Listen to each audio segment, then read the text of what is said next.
It's actually going to be legitimately difficult to talk about this episode without basically spoiling other series, plural.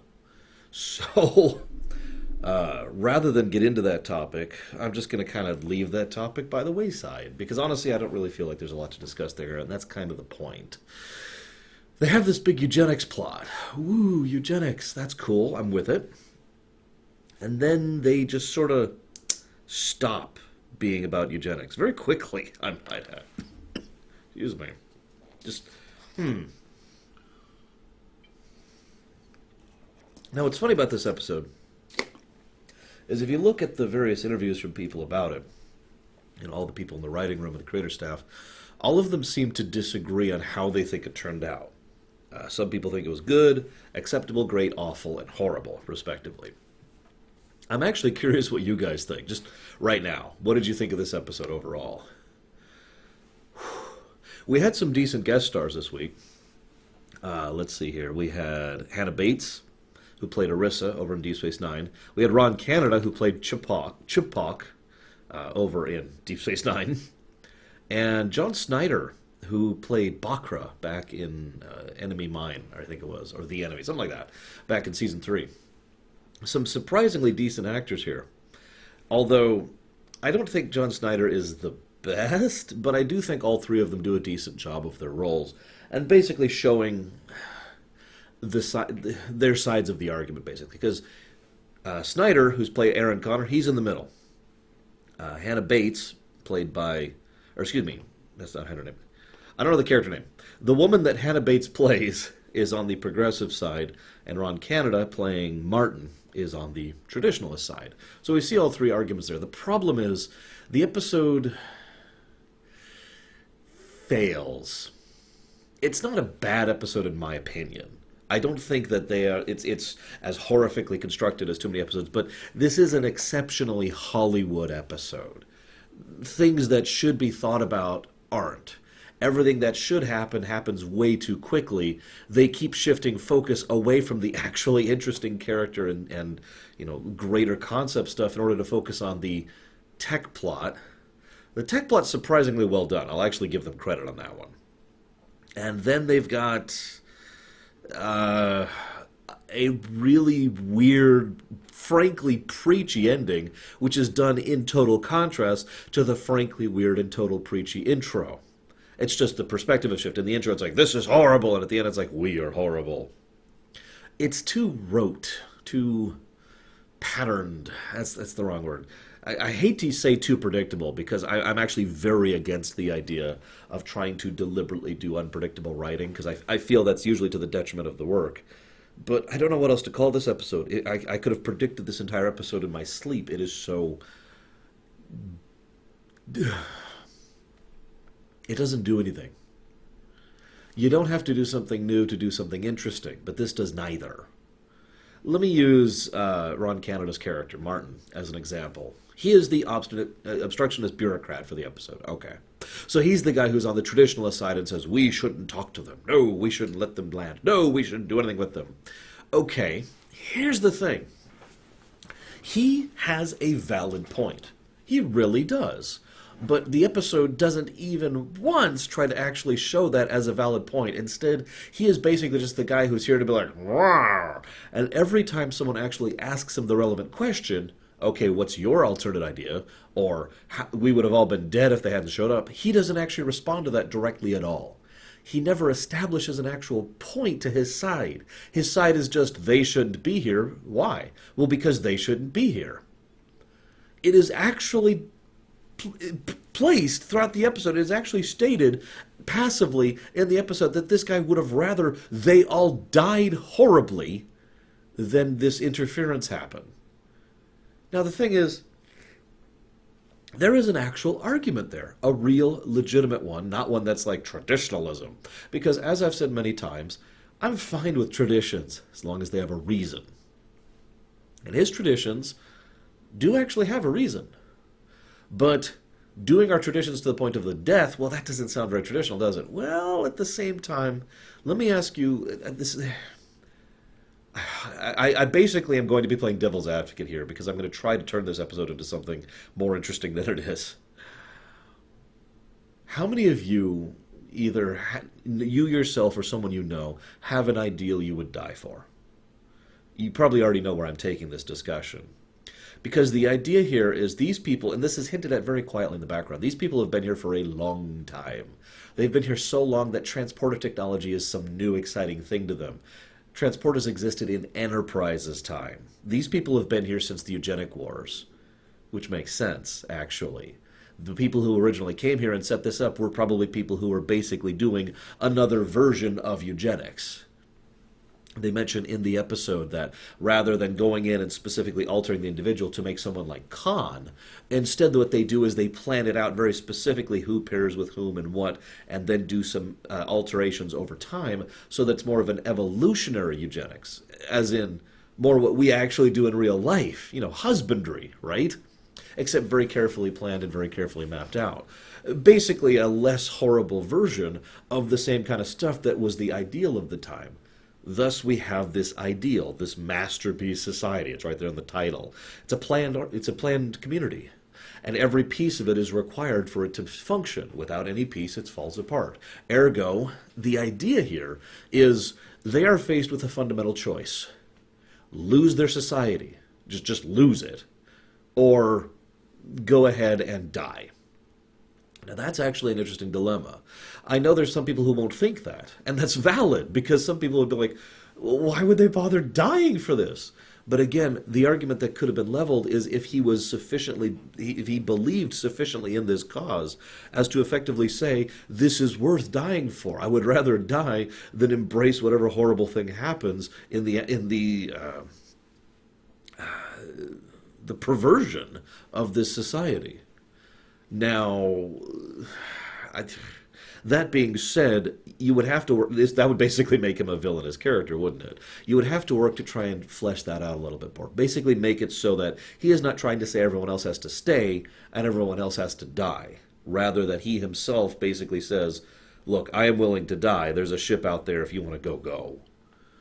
In other words, he wouldn't be the villain of, in a horrible sense, wanting people to die and burn. Rather, he would be the villain in the sense that he would be against the plan to make it so that people could stay. Remember, the original intent was they were just going to evacuate because they didn't have another choice. It wasn't until Geordi and What's-Her-Face worked together. I'm going to look up her name.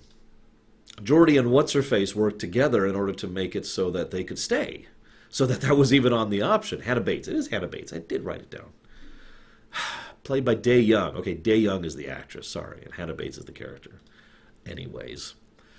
So, in that sense, you could have restructured his role so that he's like, what? No, there's no reason to try and salvage the colony. There's no reason to try and move the star. Just and anybody who wants to leave, just get off and get on the ship and go.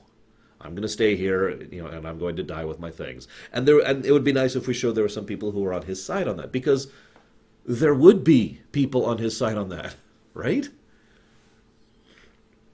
Instead, he just comes across as someone who has no answers for anything. It's just like, "Wah!" the entire time. While I'm complaining about the episode, why is there a romance in this episode?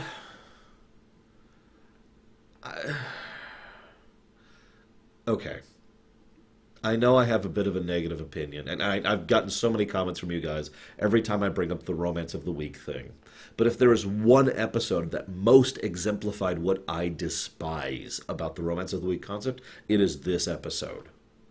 There is actually a scene where Troy and what's his face? Connor. Where Troy and Connor are like, hey, yeah, this is kind of neat. They kind of do this little thing, and then there's like, mwah. And then the very next scene they have together, which is actually 2 scenes later, it's that, then it cuts away to Geordi and the crew, and then it cuts back to them, and they're doing the big breakup scene. Oh, no, we can't be together. It would be so easy to fall in love with you, but we can't be together. We are star-crossed lovers. The whole thing's crap. I'm sorry. It is too rushed. It basically feels like it was shoved into the episode. An episode that already has 2 other plots going. The main plot, which the episode barely acknowledges, which is the nature of the society itself, and the threat of the week plot with the Star Corps. And then there's also the love plot with Troy and him. They even take this moment out where Picard and her have to have this big old thing where they say, oh, Captain, I've screwed up horribly. I'm so sorry. And Picard's like, no, it's cool. I like to think that Picard's thinking, I don't care. Troy, why are you telling me this? I don't care. I'm sorry, Deanna, you're my friend and I care about you, but I do not care about your love life. Why are you telling me this? Uh, why? Why is it there? Don't tell me you can't still have the two connect. In fact, what I would have liked, so just to really subvert everyone's expectations here, I'm sorry for using such a cliched term, but here's what I would have done. Have them connect, really connect. Have there be some actual camaraderie together. The psychologist who studies human behavior, and remember, has no powers. I'm going to keep pointing it out because she doesn't even bring it up in this episode. Any of her sensing abilities isn't even mentioned. So it just kind of slides nicely in there that this woman, who has probably increased her studies of human psychology and behavior and being able to read people since she doesn't have the scanning anymore, and the masterpiece society of crafted people and crafted jobs. I imagine Troy would be fascinated by that, and I imagine he would be fascinated by her, because she is a piece of a puzzle that doesn't even begin to fit with the picture he exists within, right? Two completely different puzzle boxes, basically. And yet, the specific type of piece she is specifically designed to be able to interact with and integrate into other puzzle boxes, because her whole shtick is understanding nature and concepts and social norms and behaviors and all that fun stuff, which would allow her to very neatly not only fit in, but to understand the nature of the society, thus making her fascinating to him. And make it more gradual. Make it like towards the end of the episode, they share like one kiss as they begin to start having romantic feelings, as they start to begin to feel closer to each other. And then, of course, he decides to stay, and she, of course, is going to leave, leading to the inevitable conclusion. Rather than this, oh no, we can't be together. Don't do that. Don't like build up a relationship and then crash it down in 44 minutes. Build up a relationship in 44 minutes and then chop it off. If you're going to do it at all. I still think just ejecting the romance would be the correct choice, but I could see why it would be there. I could see why both people would be interested in each other, and why it wouldn't go anywhere. So there's actually a logical explanation for both.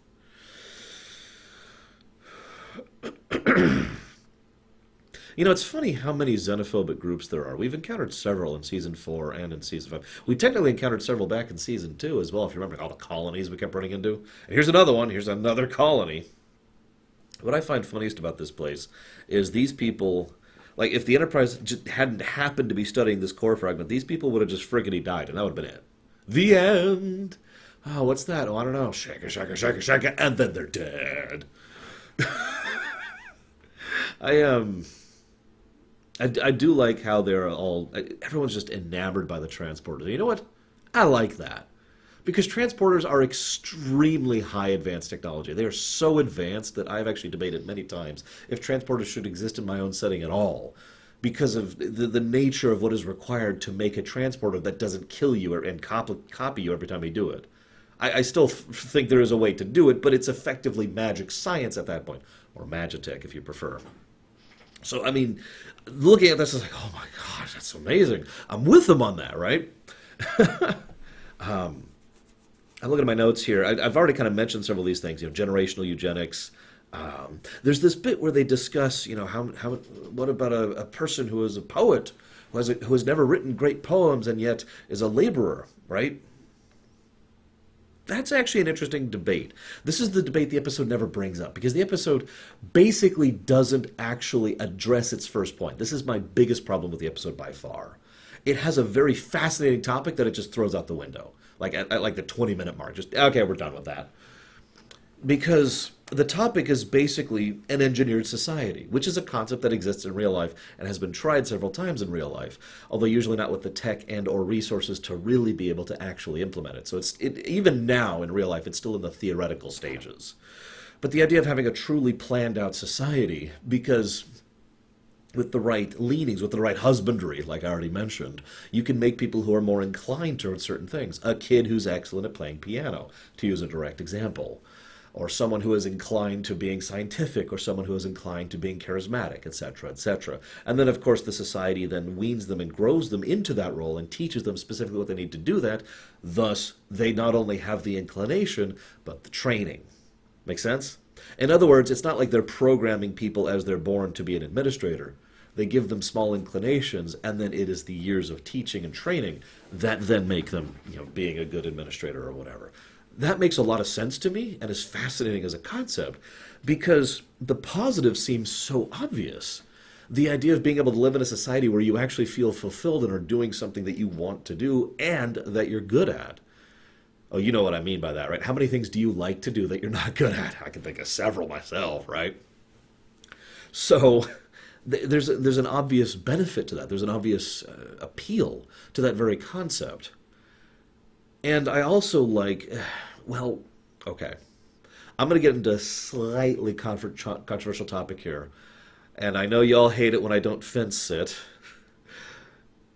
It is my opinion that, at least here in the States, because I can't speak for other nations because I've never really gone to them, but at least here in the States, that the biggest problem, the single biggest problem with the education system is the fact that it in no way tries to help people decide what kind of careers they want to and should, which may be different topics, get into when they actually leave the education force and go into the workforce. There are, of course, exceptions to this, but I could tell you a dozen stories anecdotally right off the top of my head from me, friends, and family where the career counselor didn't do anything. Like you had to usually go out of your way to meet with the career counselor. And the career counselor is usually someone who's just another job. Like in my case, it was actually the cheerleader coach of my high school. She was a nice woman. I actually liked her quite a bit. But she wouldn't reach out to you. There's no seminar. There's no, okay, you're in your junior year, we need to start figuring this out, or anything like that. None of that.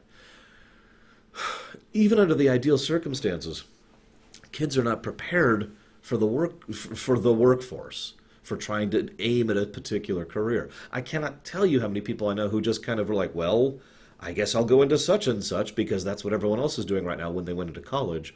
And that was a mistake. I myself have a college degree that I am completely failing on utilizing properly. I mean, I guess I did get some use out of it. It was a generic computing, BS and CIS. So extremely generic degree, valid, but I never got anything out of that because it was just, well, I guess I'll go do that, right?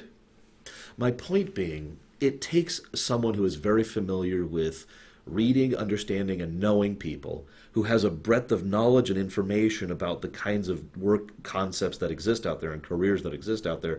And this is most important of all, someone who is motivated to try and help other people to get into those jobs as needed. Now, I know that this is real life and that's probably never going to happen on a large scale. But there's a reason why several fictional concepts will actually deliberately go out of the way to basically invent either a tech or a magic or a science or even a role or like a droid of someone who will fulfill this role that real life basically doesn't have. Because it's easy to see why that is such a huge bottleneck to society. You got all the kids here and you got all the adults here and they're trying to do this and it's just, they don't know where to go properly. So they just kind of, bottleneck's not a great analogy, but you get the point. Thus leading me to this episode. I swear I was going to bring it back to this episode eventually. Because the idea here is, what if someone actually did that for you? Now, granted, again, you have an inclination. You have an assignment. But as you're growing up, you're really into, making stuffed animals. You love making stuffed animals. You're so cute. And so you receive the training. You receive the effort. One of the things I have always lamented, I know it's not realistic. It's a fantasy. But one of the things I've always lamented is the fact that there's no possibility to basically become an apprentice in real life, right? Imagine if something that you're really interested in. Some people don't even know what they're interested in. That's the other problem, by the way. So I'm certain at least some of you get this. You look at this and you're like, if someone was able to tell you this is what you're interested in and you are interested in it, this isn't like a dystopian kind of a thing, but rather, oh, wow, I'm really into whales or whatever. And then you actually have the ability to apprentice and train and learn. You're not only told or helped in finding what you want to be, but you are then given the tools and attention and resources necessary to explore that. I was extremely fortunate, and I've always admitted this, that I had a mother and a father who were very encouraging to me as I tried to figure out what the hell I wanted to do with my life. And as I slowly branched out in just a weird, seemingly unconnected series of topics, which eventually led to me doing this job right here. No joke. I mean, there's a reason I've studied so many things throughout the course of my life, because those things fascinated me, And all of them allow me to do this, to be able to sit, discuss, and analyze with you guys. I was fortunate to have that. Not everyone gets that. So you can kind of see the positives of this society, right? Now, that's very important to emphasize. I've spent so much time on this because the positives are the kind of things that really I feel the episode doesn't establish properly. What's his face? Connor has like a 2-minute scene trying to espouse the benefits of his society. And then Picard, by himself, has a 2-minute scene talking about how it's horrible and awful, which was just frankly preachy. But I do want to talk about why it's horrible and awful, too, because I want to showcase both sides, because I'm on the middle of the fence. See, you ever heard of a caste system? Because that's what this is. I don't even need to keep going, really, do I? Like I said, the detriments, the negatives of the system are obvious. You are born to be a whale person, and that's that. You don't get to choose. You don't get to branch out. Theoretically speaking, you're probably interested in this, but that's because you were bred to be, which, I mean, God, let's not even get into the ethics of breeding people to like something. I mean, it's been a theorized thing for many times. What if people were specifically bred to really like manual labor, right? I mean, that so many dystopias use that very concept. It's messed up for obvious reasons, right? Because they like being, effectively servants, but only because we forced them to like that. And this, of course, gets into the super gray morass of morality, which is, at what point do they have the right to choose? That is such a gargantuan topic, I don't even want to get into it, to be completely honest, but I bring that up because the matter of choice is effectively taken out of people's hands in this episode, in this society. They are not allowed to say, yeah, please, I'm okay with you going ahead and breeding this into me as long as I'll have a fulfilling life from it. Because I guarantee you, there are people out there, probably people listening to me right now, who would be okay with that, and there's nothing wrong with that, as long as it's their choice. And you see the problem, because they don't get that choice. They're born that way. Because I guarantee you there are also people who would be like, no, that's not cool, don't do that to me. But there's no way to pull the fetus, There's no way to say, all right, get the stethoscope here. Okay, listen, yeah, okay. Hey, Bob, yeah, I need you, hang on, he's moving, he's shifting. Why is he kicking? I need you to tell me if you're okay with being genetically engineered towards really liking, whatever, whales. I'll keep using that example. Huh? Okay. He says he's hungry. Let's get the mother some more food. Okay, yeah, Bob, focus. You can't do that. It's not an option. And that's why this actually presents an interesting dilemma, doesn't it? Because it's not like you can engineer someone to fit into a specific piece in the puzzle after the fact. It's designed well in advance. So this society thing literally won't work if freedom of choice is offered. Now, I'm looking at my notes here. I talked about that. There is, of course, like I said, the episode gets a little bit too preachy. Because the episode basically makes it look like this crafted society is evil and wrong, and effectively does nothing to really show the other side of the equation. That's why I spent so much time trying to explain the other side of the equation. I hope I've succeeded at that. Because the very next thing that happens is Geordi mentions, yeah, so I'd be dead in your society. I would have been terminated as a child, or as a baby, excuse me, not even that. As a fetus, in the womb, I would have been terminated. Wouldn't have even allowed to be born. Why? Because I'm blind, and we can't have blind people. How do you want to force someone to live with a horrible disfigurement of not being able to see? That gets into all sorts of topics that I don't want to touch, by the way. But I mention it because the episode is just way too ham-fisted on that side of the argument. It's very clear. I've talked before about how Star Trek preaches now and again. This is an example of preaching. Almost this entire episode is an example of preaching. And if you doubt me, shortly after, Geordi has the idea to use the very concept of his visor to help amplify the tractor beam in order to make sure that it can push the ridiculously dense solar fragment in order to save the colony. They're all excited, they're all happy, and then Geordi LaForge, I remind you, one of the nicest, most affable people in Starfleet, can't help but rub it in. Oh yeah, isn't that just perfect? He's so happy to rub it in too. Like, yeah, if the thing that's going to save your people wouldn't have even existed in your society, suck it. Like, he doesn't say that last part, but he might as well. That's what I mean by preachy, by the way. Preachiness is usually about severity, I've noticed. Like if someone says, this could be good, well, that's not preachy. If someone says, this is always good and you should do this, well, then that's preachy, right? See, it's severity. Anyways, so then we have the Troy romance, and then Troy breaks up. Whew! Sorry, I had a little whiplash there, a little too quick. And then the engineers are standing by, they come die, they do all this thing, blah, blah, blah. The thread of the week, I want to mention something really quickly. The thread of the week is actually surprisingly interesting to me, and I think that was an accident, because it is a very... It's a very science fiction thing, but it's a very science thing. You know what I mean? It's not some super unbelievable thing that is doused in technobabble, although there is technobabble involved in the solution. It's just, that's a stellar fragment, which is very, very dense. They can't move it because they just don't have the physics to support that. And if they can move it even a tiny little bit, as long as they move it early enough, they'll be able to move it far enough away that its impact on the colony will be less. All of that is perfectly logical. You notice they only move it by 1.2 degrees. I say only. That is, of course, huge, but that's the point. I feel like they actually got a real science advisor in on this one, and they were just like, how do we do this? And they're like, oh, just do this. And, okay, so we need to move it like 30 degrees. And I just imagine the science advisor just laughing, like, 30 degrees? You're high. No. No, you need to move this thing like 1.2 degrees. Oh, okay. We can write that in. Scribble, 1.2. It was just nice. I just like it when the thread of the week is something that's actually fully believable. Keep in mind that they moved it a little bit and still had to reinforce the colony, too, so it's not like this was an easy fix. And they nearly destroyed the Enterprise and practically killed several people on board in order to try and get this thing moving, too, so that's relevant as well. Which I point out, of course, because it's fascinating how the last part of the episode is still preachy in the opposite direction. We were more damaging to that colony than the star was. No, I think the star was more damaging. I'm pretty sure the nightmarish earthquakes, which would have literally swallowed people in cracked rock, would probably be more damaging than you guys. I'm sorry, I get the point you're trying to say. You're going too far with it. I do hyperbole too. We all do it. Right?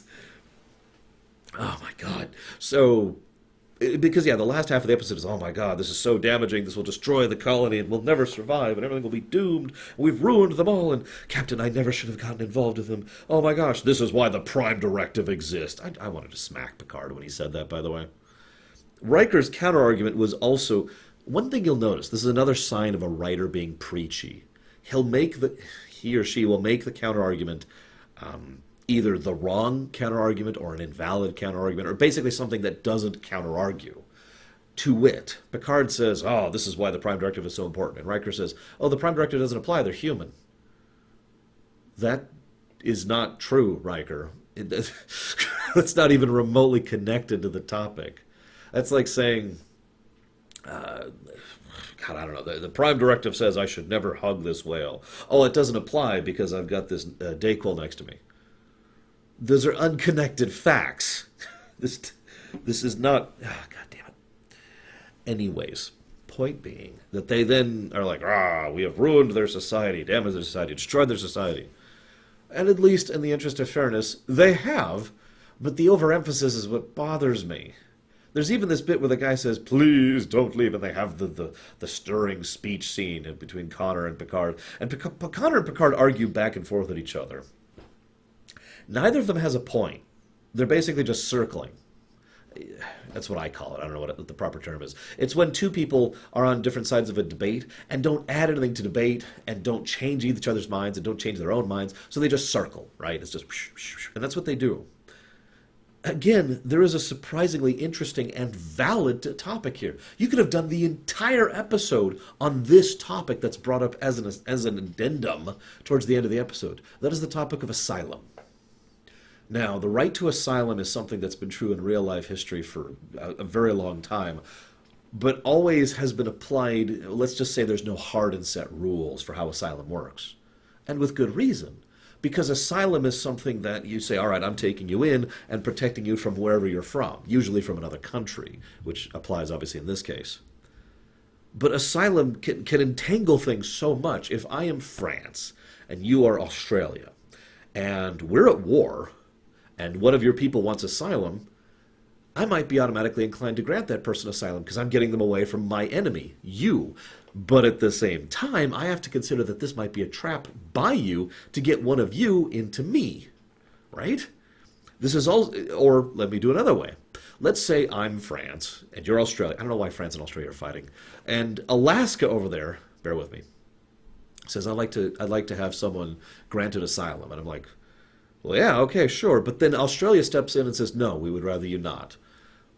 Am I now going to be more or less inclined to grant them asylum based on that?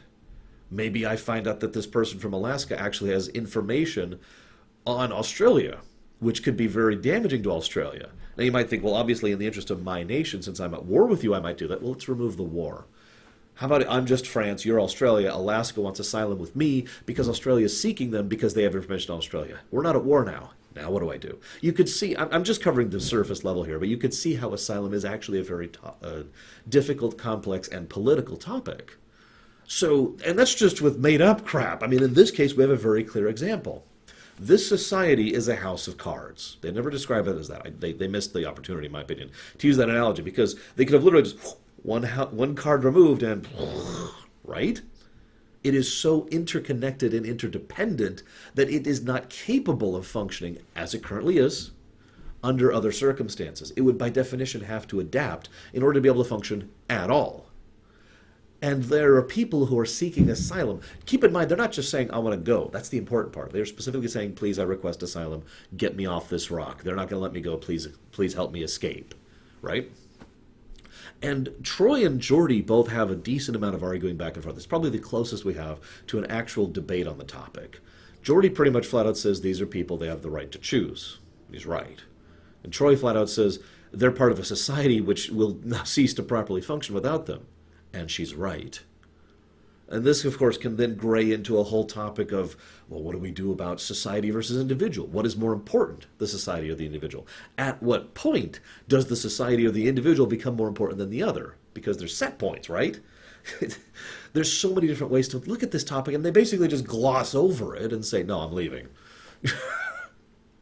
But what I really like is I sat down, I was looking at my notes here, and without really thinking about it, I just jotted down social adaptation or suppression of choice. Because that is the decision. Does the society adapt, or does the individual no longer have the ability to make the choice? Is the choice suppressed? That is the decision which is being debated here. The reason I found that so funny, and I just jotted this down as an aside, is because both of those are what the society already does, or rather doesn't do. Let me explain what I mean by that. This is already a society that refuses to adapt and that regularly suppresses choice. In other words, you can kind of see how the society itself is already leaning heavily on one side of that debate. That's what I was trying to get across. And it's of course, Ron Canada's character, Martin, whatever his name is, he should have a valid argument there, like I said. Instead, it's more like, you can't leave, you can't leave, you can't leave. And that's pretty much the extent of his argument.